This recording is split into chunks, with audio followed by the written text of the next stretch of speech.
Só para falar um pouco da dinâmica, a gente vai ter as falas, né? São 3 falas. Então, a Elaine, o pessoal da comunidade educativa SEDAC, depois a Fundação Itaú Social. A gente tem um café, e aí a gente costuma tentar deixar bastante tempo para conversa entre nós, tá bom? Então, esses espaços eles costumam ser bem com bastante espaço para conversa, tá? Por isso que também eu estou aqui pressionando as pessoas com relação ao tempo, para a gente poder também escutar as perguntas e as ansiedades de todo mundo.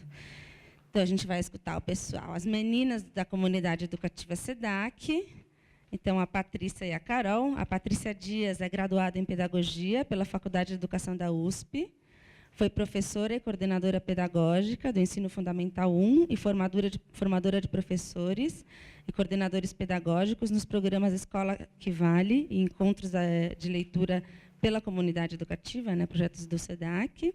Atualmente compõe a diretoria de desenvolvimento educacional da comunidade educativa SEDAC. E a Carol Glicério é jornalista formada pela PUC de São Paulo, com extensão em gestão e investimento social privado pela ESPM. Já trabalhou no Jornal da Tarde, com editorias de turismo e internacional. Foi repórter na divisão brasileira da BBC em Londres e em Miami, onde acumulou experiência em reportagens sobre temas relacionados ao desenvolvimento humano. Está na comunidade educativa SEDAC desde 2009, tendo atuado na área de comunicação e gestão de projetos. Atualmente é coordenadora do projeto Parceria Votorantim pela Educação, que abrange as áreas de mobilização social e gestão educacional. Obrigada, meninas. Como é que vocês querem compor aqui? Bom dia. Martina já me apresentou. Em nome do SEDAC, da comunidade educativa SEDAC, eu agradeço o convite para estar aqui hoje. A gente vem trabalhando com fonte no projeto Parceria Votorantim pela Educação, e foi uma parceria muito bacana justamente para pensar o uso de indicadores na avaliação de projetos como o Parceria e outros que a gente tem na instituição. A gente veio juntas para essa fala, eu e a Patrícia, porque a gente tem, eu acho que, olhares e experiências complementares nesse diálogo que a gente tem com parceiros públicos e privados em torno do uso de indicadores secundários e outros que a gente cria para a gente monitorar e acompanhar a nossa prática. A Patrícia, como a experiência dela mostrou pelo que a Martina apresentou, tem uma experiência pedagógica muito forte, tem uma experiência em formação e de acompanhamento da prática da didática muito próxima mesmo. Ela foi formadora, e eu tenho uma outra relação mais de interface com os parceiros, mais de como a gente consegue articular um espaço de diálogo comum entre parceiros públicos e privados para a gente pensar em como avaliar essa nossa ação no contexto do investimento social privado. Vocês estão, gente? Agora, nossa, desculpa, gente, agora que eu percebi. Bom, Paty, pode passar, por favor. Então, vou contar um pouco de quem a gente é, porque eu não sei se todo mundo aqui conhece a comunidade educativa SEDAC. A gente é uma OCIP, que tem já 16 anos de atuação. A nossa prática, as pessoas que trabalham com a gente são professoras, vieram das salas de aula e desenvolveram uma prática de formação de educadores, e a gente foi cada vez mais desenvolvendo, ao longo desses últimos 16 anos, uma perspectiva de atuação que a gente considera sistêmica mesmo, pegando desde a prática da sala de aula até a gestão da Secretaria de Educação. Então, a gente tem uma prática de formação de professores, de coordenadores, que são formadores desses professores, de diretores e das equipes de secretarias. A gente trabalha bastante nesse modelo da parceria público-privada, né, com fundações, institutos empresariais e com as secretarias municipais de educação. E nas áreas de atuação, só para a gente dar um pouco o escopo da nossa atuação, a gente atua bastante no segmento de educação infantil e fundamental 1 e 2, nas áreas de língua e matemática, educação ambiental, artes visuais, mobilização social, gestão escolar educacional, e com projetos com diferentes formatos, alguns mais com foco municipal, em municípios, enfim, em que a gente trabalha com município e com parceiro, e projetos mais regionais que articulam diversas secretarias e estabelecem uma pauta comum regional de avanço na educação. Então, aqui um pouco dos números, só para dar um pouco uma referência do nosso alcance, mas a gente tem uma... Passa o próximo para mim, Paty, por favor. a gente tem uma abrangência de atuação que eu acho que dá um repertório bem bacana para a gente pensar como essas diferentes realidades, né, que a Elaine como cada escola funciona no Pará, no Rio Grande do Sul, enfim, a gente trabalha bastante com essa diversidade de condições e a gente procura sempre, no diálogo com a Secretaria, ajustar a intervenção ao que faça sentido mesmo para aquele contexto, né?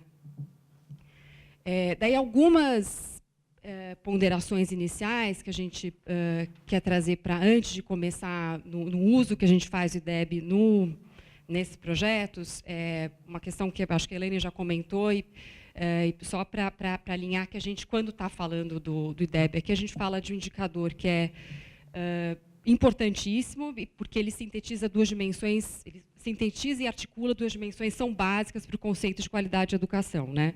Eu acho que tem uma discussão que a gente não vai entrar aqui, se ele dá conta da complexidade do conceito de qualidade de educação. Acho que a gente teria que pensar em outros indicadores para compor esse debate, esse conceito. Mas ele é, sem dúvida, um indicador bastante importante para a gente garantir um mínimo que não está garantido ainda nos direitos de aprendizagem dos alunos brasileiros. Depois tem uma outra questão que é sutil, mas que eu acho que vale a pena pontuar, que é se a gente está falando de um uso para o monitoramento ou para a gestão dos sistemas de ensino ou das políticas educacionais, né? A gente está falando basicamente de indicadores que mostram como que os alunos, ou como é que aquele conjunto de alunos está ao final de um ciclo de aprendizagem. A gente tem outras avaliações que até a Patrícia acho que vai detalhar depois, que são as avaliações internas, institucionais, que dão mais conta do processo de aprendizagem e que permitem intervenções mais ao longo do processo, né? De acompanhar como está sendo feita a formação desses professores, como é que esses alunos estão... como que a avaliação institucional daquela escola, tem outros elementos que eu acho que ampliam esse olhar para direcionar a gestão. O IDEB, do nosso ponto de vista, ajuda a gente a monitorar como que esse processo, que resultado esse processo produziu ao final de um ciclo, mas ele não pode ser o orientador de uma política de gestão, né? Não sei se ficou claro. Depois tem uma questão que é desse esforço que a Elaine citou, que está sendo feito nacionalmente, que, de fato, está produzindo um resultado. Se ele é insuficiente, né, mas ele está acontecendo. O fôlego disso, se a gente vai conseguir manter aquele ritmo de crescimento para chegar a 2022 na meta, ou enfim...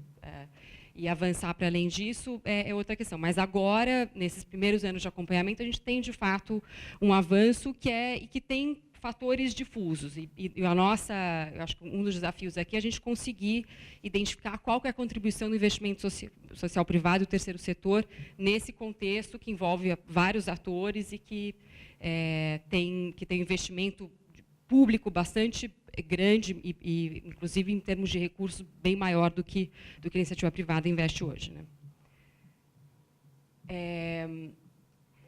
Bom, falando, então, já de como a gente, na nossa prática, trabalha com o IDEB, né? Com os usos bem instrumentais que a gente faz dele num primeiro contato com um parceiro financiador, por exemplo, que procure a gente para atuar numa realidade com indicadores críticos e tal, tem um interesse desse parceiro em atuar numa região, num território que é de atuação dele e tal, e a gente vai ter a gente quer ter um primeiro cheiro do que está rolando naquele contexto. A primeira coisa que a gente faz é abrir o portal do IDEB, o QEDU, que a gente usa bastante, que não sei se vocês conhecem, e acessar esses indicadores de proficiência e fluxo, né? Então, e a gente, isso desde 2007, a gente consegue fazer com muito mais elementos do que a gente tinha até então, quando a gente ia a campo, muito mais desinformada do que era a realidade daquele município. Então, isso, para a gente, permite que a gente levante hipóteses sobre o que é mais crítico, o que é prioritário naquele contexto, e depois afine esse plano de ação em loco, em diálogo com o parceiro e com a secretaria, e define escopo, defina uma série de outras coisas que vão, de fato, dar corpo e legitimidade para o projeto. Mas, com uma primeira leitura dessa realidade, os dados que compõem o IDEB ajudam bastante a gente a se guiar nesse estudo de intervenção, né? Além disso, tem acho que um potencial de alinhamento com a política pública, que a gente tem os municípios com IDEBs prioritários, que até se saber que eles tinham um IDEB muito baixo, abaixo da média, não recebiam tantos recursos do MEC, passaram a receber, porque isso teve uma visibilidade do próprio MEC, de quanto esses municípios estavam expostos à própria sorte, e tal, e a gente consegue, então, compor com esses diferentes atores, com o MEC, com o poder municipal, com o poder estadual, uma intervenção que, de fato, apoie esses municípios que precisam mais. Um ponto que a Elaine também já comentou, mas tem uma questão também que para a gente é bastante importante, que a gente discute em toda a formação, que é a questão da desigualdade ou da equidade, né?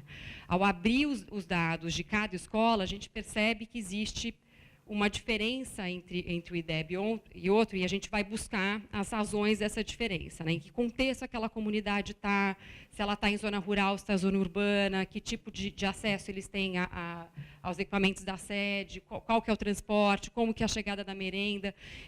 Tem coisas que estão nos questionários da Prova Brasil, né? Que são os microdados e tal, e tem uma questão que a gente levanta em campo mesmo, mas que a gente provoca a secretaria, os diretores, os atores daquele município a olhar para a realidade daquela escola, né? E daí pensar em qual a intervenção que cabe para aquele contexto. E uma questão mais geral que a Elaine também colocou, que é desde que a gente tem esse dado expresso num número objetivo, que todo mundo consegue ver, né, com todos os limites que isso tem, a gente passa a falar da não aprendizagem de uma forma muito... todo mundo fala hoje que as crianças estão na escola e não aprendem, né? Isso é uma coisa que hoje é senso comum, assim, que a gente precisa fazer alguma coisa para mudar, mas que não tinha essa clareza, né? Escola era igual a aprendizagem, ou a gente não entendia muito bem onde que isso acontecia. Você localizou num número muito objetivo que existe uma questão de não aprendizagem que precisa ser atacada, e é o que a gente está tentando fazer, acho, como país, né? Então, dá um parâmetro objetivo para essas duas dimensões básicas do sucesso da permanência, e o que a gente tenta fazer ainda nessa questão da equidade é estabelecer uma cultura de colaboração no município, de equidade no município, em oposição a uma mania de ranqueamento que existe não só na mídia, mas que acaba passando também para esses atores, né? A gente fala aqui da formação dos atores porque passa a ser, de fato, um conteúdo de formação, uma estratégia formativa, problematizar esses números com as equipes locais, né? A ideia é dar vida para esses números. Muitas vezes, a gente fala que não pode ser, a gente não pode se pautar só pelo IDEB, mas muitas vezes as informações são muito pouco exploradas ainda, né? Elas ficam engavetadas, você faz a lição de casa, os dados existem, mas eles estão ali, parados, mortos e tal. Então, tem um investimento mesmo em tirar esses dados, olhar para eles, entender o que eles dizem. Tem secretarias que têm ainda uma dificuldade de trabalhar com porcentagem, né? A gente fala que 20%, uma taxa de reprovação de 20%, numa rede de 400 alunos, assim, não é pouca coisa, né? Então, tem uma coisa de trazer vida para esses números e olhar o que a gente pode fazer a partir deles, né? E isso acontece desde do diálogo com os diretores e com a secretaria até os professores. No caso dos professores, a Patrícia vai detalhar um pouco mais adiante, porque a gente focou na questão da Prova Brasil da proficiência, porque é lá que a gente foca a discussão mesmo dos escritores e das aprendizagens esperadas em cada escritor.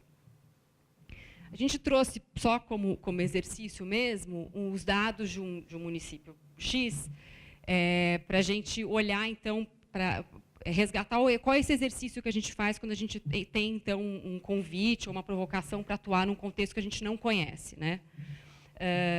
Então, você tem, por exemplo, no Fundamental 1, o número de matrículas, a aprovação, a reprovação em 20%, por exemplo, e você tem esses dados de aprendizagem da Prova Brasil. Aqui a gente está usando a classificação do QEDU, que é uma classificação não oficial, que não sei se vocês conhecem, que engloba os conceitos de proficiente e avançado. Em vez de considerar exatamente a escala da Prova Brasil, eles enfim, se apropriam disso de uma forma que a gente acha bastante interessante, porque a ideia é você expressar isso de uma forma mais clara, unindo esses dois. Para baixo proficiente não é adequado, né? Basicamente é essa ideia.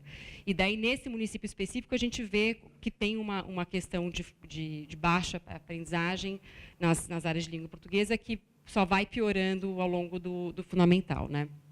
Então, pegando esse município como base, passa o próximo, por favor, Paty. Digamos que esse município tenha 4 escolas, a gente olha só para os IDEBs, a gente, numa situação real, a gente decomporia isso, mas, enfim, só para ilustrar, a diferença que existe dentro de uma mesma rede, né, de um IDEB de 1,9 a 3,2, pode até ser bem maior essa diferença em algumas redes. O que a gente, então, começa a formular e a discutir internamente antes de levar uma proposta para o financiador, para a gente conseguir se orientar nessa proposta, né? Assim, é bastante óbvio pelo que a gente acabou de ver, mas tem uma questão de baixa aprendizagem em língua portuguesa e matemática e o que aponta uma necessidade de apoio à prática do ensino dessas áreas desse município. Ou seja, uma intervenção que, no nosso repertório de ação, na nossa prática, exige uma atuação na formação desses professores. Tem também uma questão da taxa de reprovação e de abandono, que está lá em 3%, 4%, mas você pensa isso ano, né, ciclo a ciclo. Então, uma necessidade de a gente intervir para dar um apoio a esses alunos que estão deixando de aprender o que eles precisam aprender e que tendem a ser reprovados e abandonar a escola mais adiante. Então, tem uma necessidade de melhorar essa prática da sala de aula, mas também dar um apoio a esses alunos que mais precisam. A gente, na comunidade de SEDAC, trabalha muito com uma estratégia de grupos de apoio, que são, enfim, aulas complementares. A gente tem uma formação específica para o professor, não é exatamente aceleração, é um outro conceito. O aluno não perde o que ele tem na sala regular, ele passa a ter um apoio extra para ele conseguir, de fato, depois se integrar ao resto da turma. A ideia é que não fique ali no grupo de apoio para sempre, né? Mas é um grupo de apoio constituído com foco na aprendizagem específica que está sendo mais crítica naquele contexto. Essa variação significativa entre os IDEBs, que, então, permite que a gente fale com a Secretaria de uma ideia de gestão de rede, né? Que a Secretaria olhe para aquele conjunto como com responsabilidade por cada escola e por garantir que cada escola garanta aquele mínimo de aprendizado. Depois disso, a gente vai, então, pensar no tempo de disposição de investimento do parceiro, a secretaria, que tempo que ela tem para receber a gente, qual que é o tamanho dessa rede, quanto tempo a gente pretende ficar lá, qual vai ser o número de encontros. Daí a gente começa a fechar um pouco, né, no diálogo em loco, qual que vai ser a cara dessa intervenção.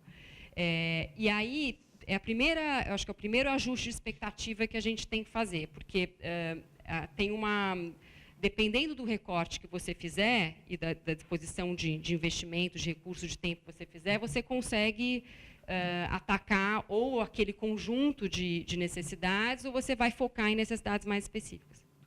Já deu? 10? Então, daí, alguns desafios nesse diálogo, né? Acho que está claro que o IDEB é útil para conduzir, para estabelecer uma referência comum nesse diálogo, mas algumas coisas que a gente ainda enfrenta e acho que tem um processo que está melhorando, eu acho, nesse diálogo, mas que ainda estão presentes. Essa falta de clareza, às vezes, uma superexpectativa em relação ao resultado de impacto, o impacto que se dê no resultado, né, e não no processo que gera esse resultado, o tempo de atuação do projeto, que é um tempo que a gente acha que tem que ser de pelo menos 3, a gente adequa, mas de 3, 4 anos. O tempo de apropriação dos atores locais do que a gente está propondo. O tempo, né, que são, em geral, professores. O tempo disso repercutir na ação do aluno. Da ação do aluno, isso se repercutir nos resultados da aprendizagem. E isso, de fato, poder ser reivindicado pelo projeto, que é uma das intervenções, do conjunto de intervenções, é uma questão, enfim, complexa, porque é um processo difuso e tem uma expectativa linear de que eu faço isso e eu colho aquilo, né? Então, essa problematização desse diálogo que a gente procura fazer o tempo todo com o parceiro, no caso, estou falando mais do parceiro privado, que tem uma outra lógica de atuação mais pautada em processos que estão mais sob controle, né, do que a ação social. Então, tem uma expectativa de a gente fazer uma abordagem direcionada, exclusiva para o IDEB, como se isso fosse gerar um resultado específico imediato, né?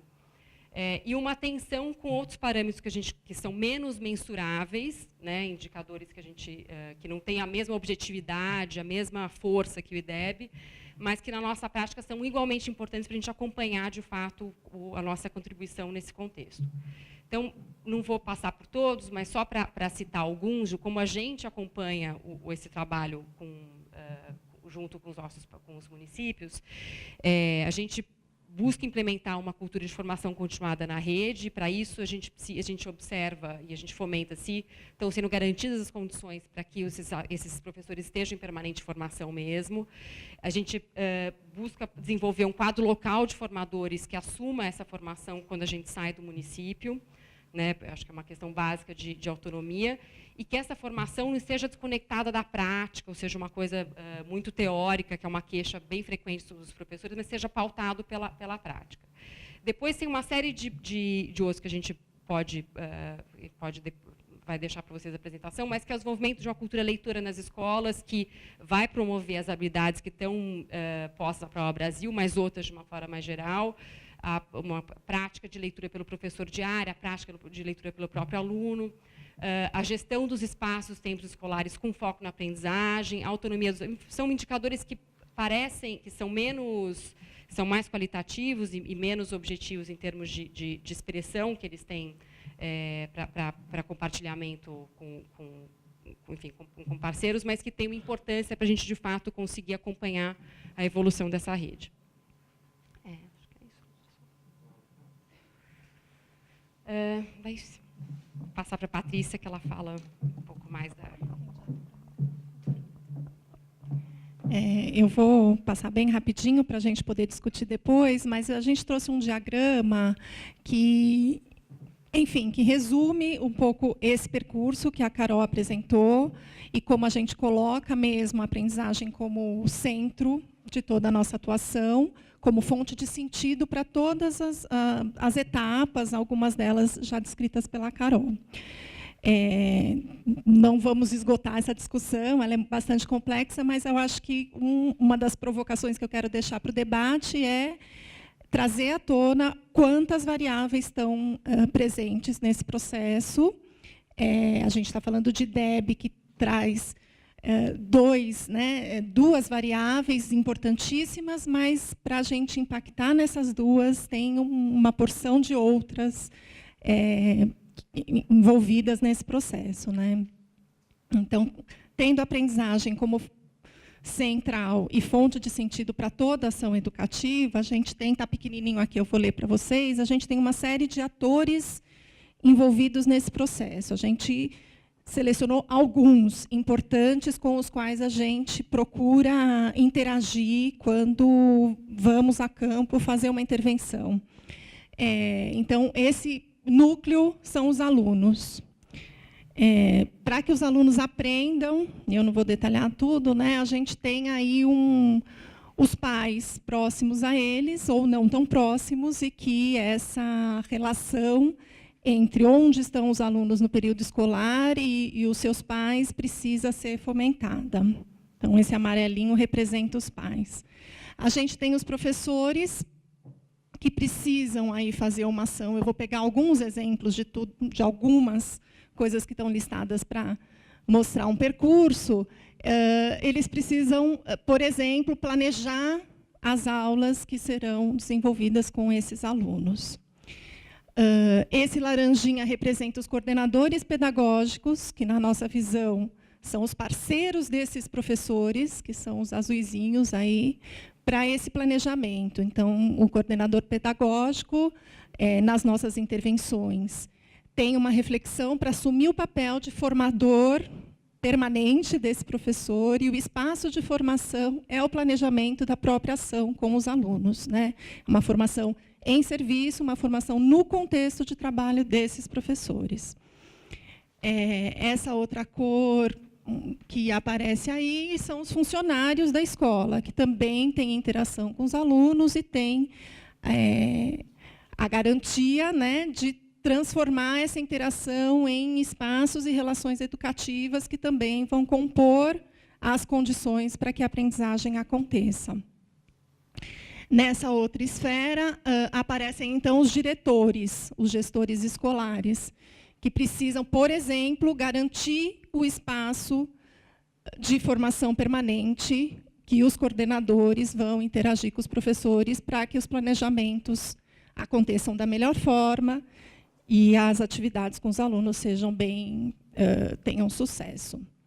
Essa outra esfera traz o Conselho Municipal e Estadual de Educação, que também tem aí a sua contribuição e a sua ação, né, para definir diretrizes, para, enfim, acompanhar a implantação desse trabalho das escolas, das redes municipais e estaduais, bem como o Conselho Nacional de Educação também.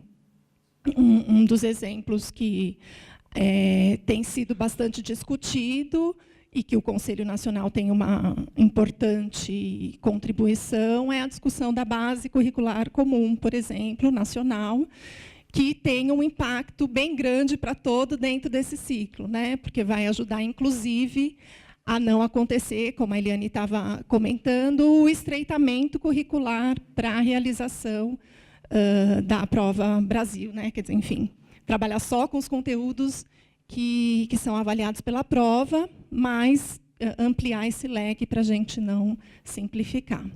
E, por fim, a esfera do MEC, que tem, então, que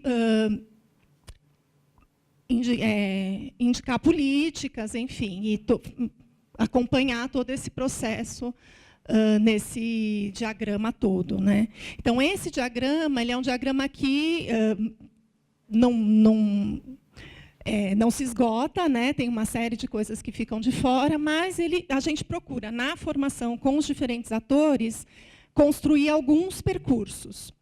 E a Carol, quando apresentou um exemplo de um município, quando a gente avalia na porta de entrada dessa avaliação pelo IDEB, pelas aprendizagens, e depois com um diagnóstico local e com a conversa com o município, e com o parceiro financiador, a gente vai definir juntos que pedaço dessa esfera vai ser possível ser trabalhado em cada projeto. E, a partir daí, a gente vê que muitas coisas vão ficar de fora, muitas coisas vamos ter que fazer parcerias, outras, né, para conseguir unir todos os esforços necessários para o centro do diagrama ser bem-sucedido. Desculpa, eu tinha esquecido da última, essa então é o MEC, né? O anterior era o Conselho Nacional. Então, o verde mais clarinho é secretarias de educação, o outro, conselhos municipais e estaduais, Conselho Nacional e o MEC. Tem algumas reflexões aqui muito semelhantes ao que a Eliana trouxe, e eu vou destacar, enfim, o que acho que ainda não foi falado, que é essa intervenção na formação. Então, quando a gente fala de Prova Brasil, que avalia alunos do final dos ciclos, né, da quarta série, quinto ano e do nono ano, a gente está falando de um trabalho que está sendo avaliado, que envolve toda a equipe pedagógica da escola, e não só os professores daqueles alunos daquela série naquele ano. Então, isso também tem uma implicação importante para se considerar. Quando a gente fala do ensino fundamental 2, a gente não está falando só de avaliar um trabalho que é feito pelo professor de língua portuguesa e de matemática, mas a gente está falando de um trabalho que ou deveria ser, de responsabilidade de todos os professores de todas as áreas daquele segmento. A Eliane já colocou esses dois primeiros itens. Aqui eu trago uma discussão a respeito de um desvio, né, que vem acontecendo muito, que são os simulados, os treinos específicos para a realização da Prova Brasil, e como isso, por exemplo, né, no exemplo de língua portuguesa, é bastante complicado, né, já que a leitura é um conhecimento que você não aprende somando habilidades, né, mas tem um contexto muito maior que precisa acontecer, apesar da gente não descartar o uso dessas avaliações para que os alunos conheçam esse instrumento, possam controlar o seu tempo de execução dessas avaliações, que é um aprendizado importante, ele não serve para ensinar os conteúdos da língua, né? Enfim, acho que eu vou encerrar aqui para a gente poder discutir depois o tempo. Muito interessante, que acho que isso revela a fala de vocês, um desafio que a gente tem na lida com indicadores de modo geral, né? Que eles medem uma coisa, mas esse fenômeno não é autodeterminado, né? Ele está relacionado com outras coisas, né? Com outros processos. Então, agora eu vou convidar a Patrícia Mota Guedes, da Fundação Itaú Social, que possui graduação em Ciências Políticas e Alemão pela Universidade do Arizona, mestrado em Administração Pública pela Universidade de Massachusetts, nossa senhora, tudo internacional, e em Políticas Públicas pela Universidade de Princeton. Coordenou programas de educação em saúde com foco em crianças e adolescentes pelo governo do estado de Massachusetts e, desde 2001, atua no Brasil como pesquisadora e gestora de projetos educacionais. Atualmente é gerente de educação da Fundação Itaú Social e coordena o projeto Avaliação e Aprendizagem, né? Faz parte da gerência de vocês. Obrigada. Acho que você fala da publicação, ou você quer que eu fale que você trouxe? Eu acho que eu vou mostrar. Posso aproveitar? A Patrícia trouxe uma publicação do Avaliação e Aprendizagem, que se chama Avaliações Externas, Perspectivas para a Ação Pedagógica e a Gestão do Ensino. Não tem para todo mundo, mas tem uns exemplares lá atrás, se é que ainda tem, mas pouquinho, parece. Então, para quem ainda não tiver pegado um exemplar, só pegar com parcimônia ou pensar um por organização, porque não tem para todo mundo. Para download, tá bom. Então, também tem no site da Fundação para download gratuito. Bom, Patrícia, obrigada. Agora você tem o desafio de ser a terceira moça a falar aqui, e aí depois a gente vai para o café. Você quer falar com esse sem fio? Você quer que eu... Bom, na verdade, assim, acho que a Eliane, a Patrícia e a Carol, assim, fizeram um trabalho incrível de mapear as principais questões para secretarias de educação e para escolas, e também para investimento social privado, né? Pensando o IDEB, pensando o Prova Brasil e também os dados de fluxo. Então, para essa reflexão aqui, eu vou focar um pouco mais as minhas reflexões nas organizações sociais, né? Naquelas organizações sociais de diferentes tamanhos, né, de diferentes portes, que realizam atividades socioeducativas no seu território, né? E aí, às vezes, com alunos que frequentam uma escola ou um grupo de escolas. No caso de pequenos municípios, organizações sociais até que têm uma maior interação com a sua Secretaria Municipal de Educação. Por que isso? Eu acho que a Martina nos provocou quando a gente estava conversando, e as colegas também, para tentar pensar, ok, para além da escola e da Secretaria de Educação, o que mais ocorre no território, né, junto a crianças e adolescentes, que pode contribuir, sim, para a ampliação da aprendizagem. E será que indicadores educacionais, avaliações externas, têm alguma contribuição para aprimorar esse trabalho, né? E eu vou arriscar aqui dizer que, assim, é muito possível. É possível, sim. Inclusive, é possível que o IDEB, avaliações de larga escala, possam servir como catalisadores, né? E como subsídios, não sozinhos. Eu acho que a Carol e a Patrícia reforçaram muito, a Elaine também, não sozinhos, mas podem contribuir como subsídio para planejamento, para a construção da parceria ONG-escola em iniciativas sociais junto a crianças e adolescentes. Tá? Então, aqui eu quero só contextualizar que parte das reflexões que eu trago aqui, um pouco do diagrama que eu vou apresentar, que reforça vários pontos que o pessoal do SEDAC trouxe, vem de uma trajetória de um programa específico da Fundação, que é o Avaliação e Aprendizagem, de 2011 a 2013, um programa realizado em parceria com o SEMPEC. vejo a Heloísa, ou eu estou lá no finalzinho, que, aliás, é coautora da publicação que a gente está distribuindo. Ao longo desse período de 3 anos, nós fizemos um trabalho intenso de formação de técnicos e gestores de secretarias municipais e estaduais, um trabalho de produção de conteúdo, e aí também muito com essa perspectiva já apresentada pela Carol e pela Patrícia, de trazer as avaliações de larga escala, as avaliações externas, para dialogar com, e aí esse diagrama vai resumir, né?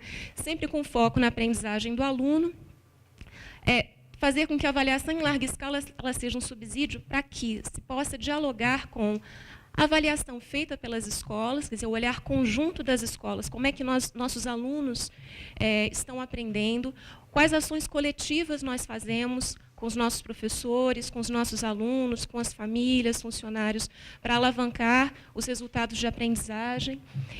E a avaliação da aprendizagem feita lá no dia a dia, na sala de aula, pelo professor.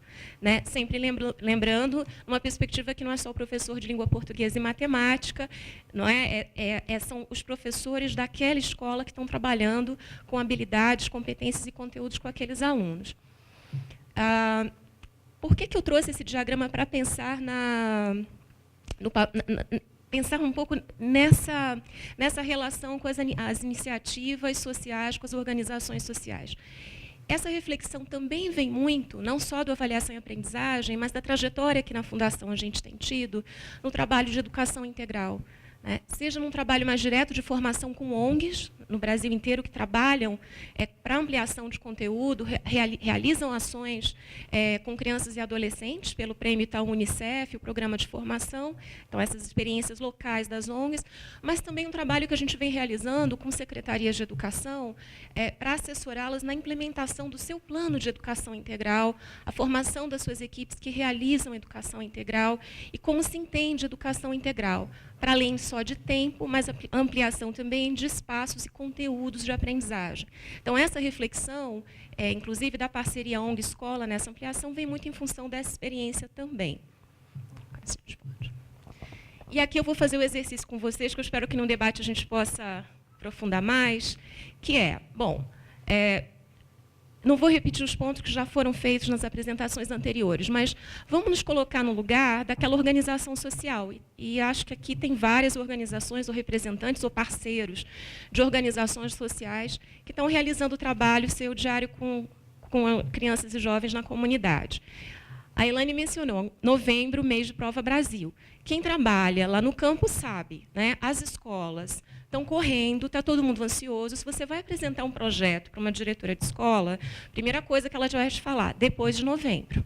Né? Porque eu estou aplicando Prova Brasil, se ela tem ciclo de alfabetização, agora eu estou com avaliação externa, né? O ANA, que é de avaliação externa da alfabetização, se bobear, se essa escola é estadual ou municipal participando de uma avaliação externa estadual, eu também estou aplicando, né, se for aqui em São Paulo, Saresp, se for Espírito Santo, Paebs, em cada estado vai mudando, mas isso é anual e é uma tendência, grande maioria dos estados estão adotando seus sistemas de avaliação externa, e ela vai falar, olha, não venha me falar do seu projeto social, eu estou aplicando Prova Brasil, e depois do Prova Brasil, quando vier o resultado do IDEB, se você vai representar e conversar sobre o seu projeto social, você ainda pode ouvir, desculpa, mas eu preciso aumentar o meu IDEB. Desculpa, mas eu preciso aumentar a Prova Brasil. Estou trazendo isso, é claro que eu estou fazendo um grande exagero, né? Mas talvez para pontuar a importância de que organizações sociais também compreendam cada vez mais as possibilidades e os limites dos usos de indicadores, de avaliações, para poder colaborar com as escolas, né, nessa reflexão sobre como planejar ações e como contribuir, como pensar estratégias. Então, esse é um ponto importante. Quando, então, a gente pensa nesse recorte, né, que eu trouxe aqui, aí, pela avaliação e aprendizagem, a gente tem trabalhado muito com ele, pensando a formação das equipes de secretarias. Né? Então, se vocês forem lembrar lá daquele diagrama, né? Avaliação em larga escala, avaliação institucional da escola, avaliação da sala de aula. Tem aqui um eixo de uso que está no âmbito das secretarias de educação, as tomadas de decisão que elas fazem, para além de simplesmente reportar o diagnóstico, ir à escola, né, e falar, você tem que melhorar.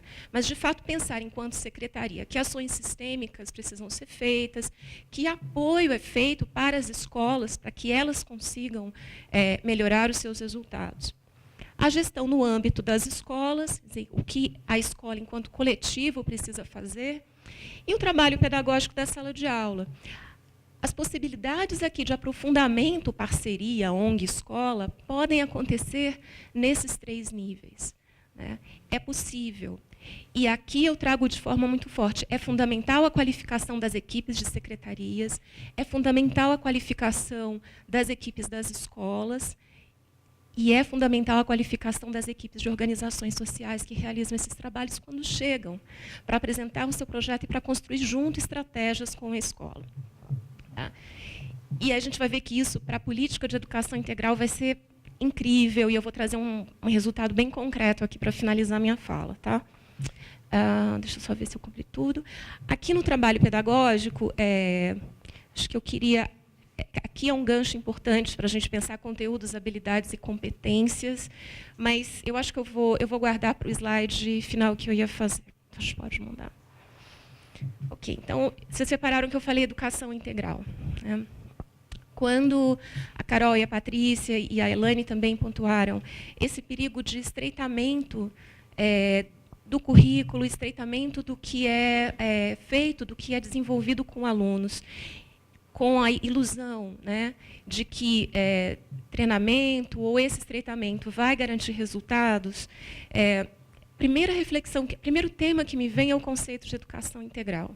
Né? A gente sabe que a ampliação de repertório, a ampliação de espaços, conteúdos e tempos é a base do conceito de educação integral que hoje já está no nosso debate público, já está no Plano Nacional de Educação, já está aí no horizonte de política educacional.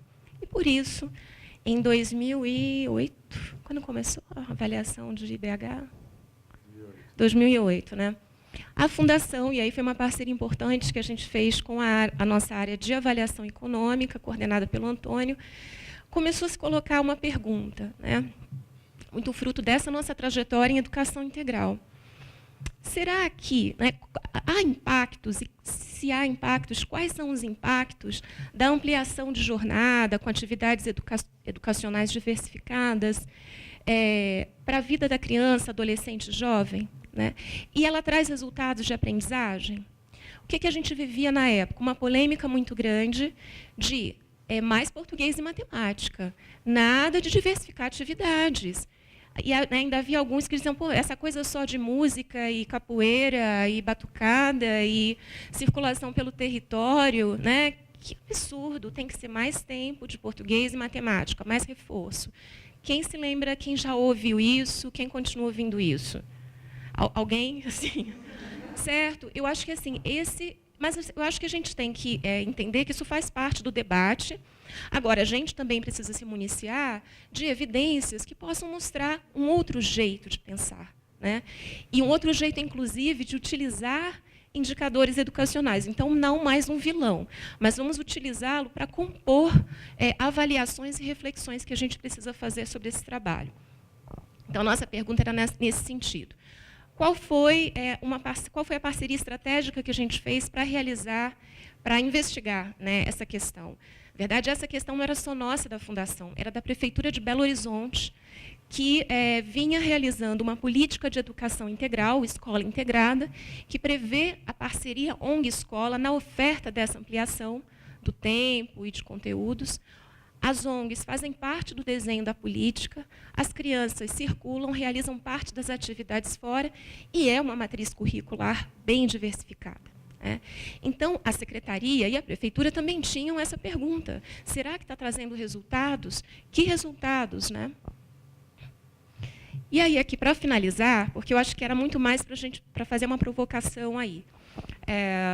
Então, as organizações sociais compõem esse desenho, assim como universidades, então tem diferentes atores, uma coordenação pedagógica com uma intencionalidade. Né? Então, acho que tem uma série de detalhes dessa política, que eu não vou entrar aqui, A gente tem mais detalhes no site da Fundação, o estudo detalhado, mas eu acho que é importante porque a organização social nesse desenho da política é ativa. E aí eu não estou falando só... muitas organizações que participam desse desenho são pequenas. Elas atuam junto aos jovens daquele bairro, daquela escola, né? Mas tem uma intencionalidade muito forte, uma articulação muito clara. Quais os resultados que a gente viu nessa avaliação? E aí foi uma avaliação que teve um recorte de metodologia, tá? Uma avaliação econométrica, com metodologia econométrica. Deu para a gente ter grupo controle, grupo de tratamento, porque, num primeiro momento, BH não implementou em todas as suas escolas a política. Então, a gente, a cada ano, o número de escolas que aderiam ia sendo maior, mas a gente conseguiu, digamos, ter essa possibilidade de comparar escolas parecidas, com alunos muito parecidos, em comunidades muito parecidas, mas, ao longo do tempo, fazer essa comparação. Ela incluiu pesquisa de campo, então questionários aplicados para as famílias dos alunos, mas também incluiu no seu recorte, e aí a gente queria muito, Elaine, na época, trabalhar com os microdados do Prova Brasil, e a gente não conseguiu em tempo hábil. Mas eu trouxe de qualquer forma, porque se a gente tivesse conseguido, a gente teria feito, e de qualquer forma, a gente usou os dados da avaliação externa de BH, que é o Avalia, e que seguem a mesma matriz do SAEB, avaliação externa, enfim. A gente decidiu que a gente precisava acompanhar, a gente fez o acompanhamento do coorte de alunos, então não foi só a fotografia da escola, mas, na verdade, o acompanhamento dos alunos ao longo do tempo. E aqui, chamando a atenção alguns resultados, né, que provocam muito a reflexão sobre educação integral e sobre essa ideia do papel das organizações sociais, que foi, nós observamos resultados positivos em língua portuguesa e matemática, tá? E aí utilizando dados da avaliação externa, então não eram provas dos professores, não, eram avaliações que acompanhavam os alunos ao longo dos anos.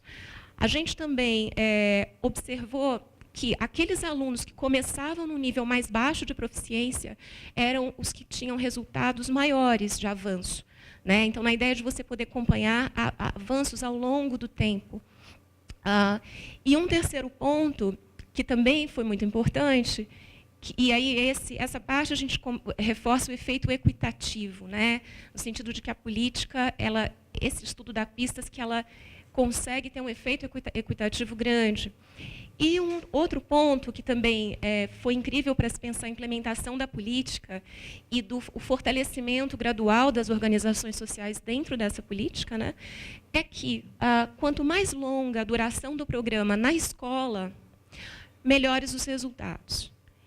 E aqui a gente sabe, né, política pública demora para ser implementada, seja a escola, seja a organização social, elas também vão aprendendo no processo, então o tempo de implementação, na avaliação, ficou claramente como decisivo também para gerar melhores resultados. Tá? Então, eu acho que, assim, fechando, esse exemplo a gente resolveu trazer aqui, porque eu acho que a gente falou bastante sobre, né, aí nas duas primeiras apresentações, sobre o potencial do uso de indicadores educacionais, de avaliações de larga escala, para o trabalho pedagógico das secretarias de educação, das escolas, das equipes escolares.